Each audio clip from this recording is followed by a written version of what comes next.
आइए आज हम आपको लेके चलते हैं महाभारत कालीन लोधेश्वर धाम। यह स्थल उत्तर प्रदेश की राजधानी लखनऊ के सबसे निकटतम जनपद बाराबंकी में स्थित है। यह वही मंदिर है जो पांडवों ने अज्ञातवास के दौरान जिसका निर्माण कराया था। साथ ही इस मंदिर के बारे में अगर बात की जाए तो इसमें दूसरी मान्यता यह भी है कि जब मुगल शासक देश के हिंदू धार्मिक स्थलों को तोड़ रहे थे तब इस स्थल को भी तोड़ने का विचार बनाया था, जिसके बाद यह स्थल कुछ समय के लिए आदर्श हो गया था। तभी से यहाँ पे सैकड़ों लाखों भक्तों का तांता लगता है। खासतौर पे अगर बात की जाए तो सावन में यहाँ पे सैकड़ों श्रद्धालु आकर भोले बाबा के चरणों में अपना शीश झुकाते हैं। श्रद्धालुओं का कहना है कि भोले बाबा के चरणों में शीश झुकाने से उनकी मनोकामनाएं पूर्ण होती हैं। भारत भर में ये मंदिर पूरी तरीके से विख्यात हो गया है। यहाँ पे भक्तों का तांता लगता है। आज हम मौजूद हैं उत्तर प्रदेश की राजधानी से लगभग 50 किलोमीटर की दूरी पर, और ये लोधेश्वर महादेव का धाम है जो विश्व प्रख्यात है। लोधेश्वर महादेव धाम का मान्यता विश्व भर में है। कहा जाता है कि त्रेता से लेकर द्वापर और कलयुग में भी लगातार भक्तों का यहाँ पे तांता लगता है।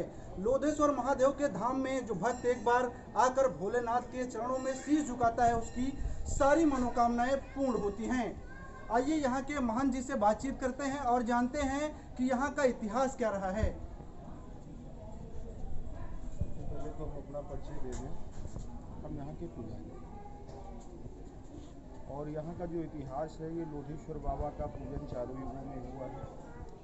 सतयुग में 12 भगवान से पूजित, त्रेता में रामचंद्र जी के लड़के लौकुश जो बाराबंकी सप्तऋषि आश्रम आए थे वशिष्ठ जी के साथ, उन्होंने आके इनका पूजन किया लौकुश ने। द्वापर में पांडवों के साथ भगवान कृष्ण माता कुंती ने आकर इनका पूजन किया।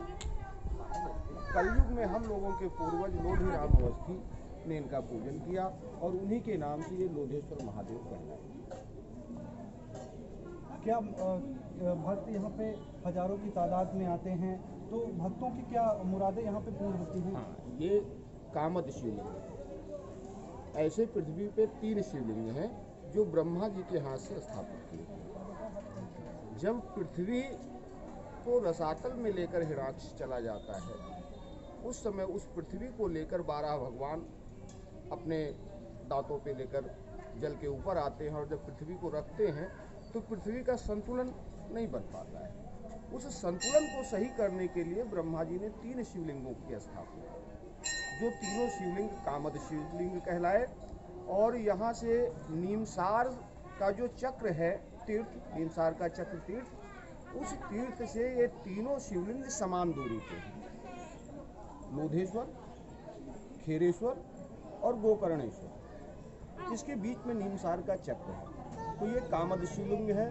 अभी तक जितने भी भक्तों ने इनका पूजन किया उनकी सारी मनोकामना पूरी है। यन मूढ़ नर लीराम विद्धात जानवी, यन मस्तके कीरत भाल चंद्रमा, यह श्रेष्ठ हेताओ भवंत लोचनो, लोधेश्वरो सो विजय। भोले बाबा की महिमा अपार है। साल में 4 मेले लगते हैं। सबसे बड़ा मेला फागुन का कांवरियों का होता है, उसके बाद 1 महीना सावन का मेला होता है, फिर भादों में कजरी तीज का 2 दिन का मेला होता है, और अगहन का महीना जो अगहन की चतुर्दशी थी, उस चतुर्दशी को लोधेराम अवस्थी को भगवान भोलेनाथ मिले थे उनके खेत में सिंचाई के वक्त, तो उस महीने में मेला महोत्सव मनाया जाता है और सब भक्तों की मनोकामनाएं पूर्ण होती हैं। बोलो सच्चे दरबार की जय। महंत जी ने लोधेश्वर महादेव के बारे में संक्षेप में पूरी जानकारी दी है और इंडिपेंडेंट भारत की टीम से महंत जी ने बात किया है। इंडिपेंडेंट भारत के लिए शुभम मिश्रा, बाराबंकी।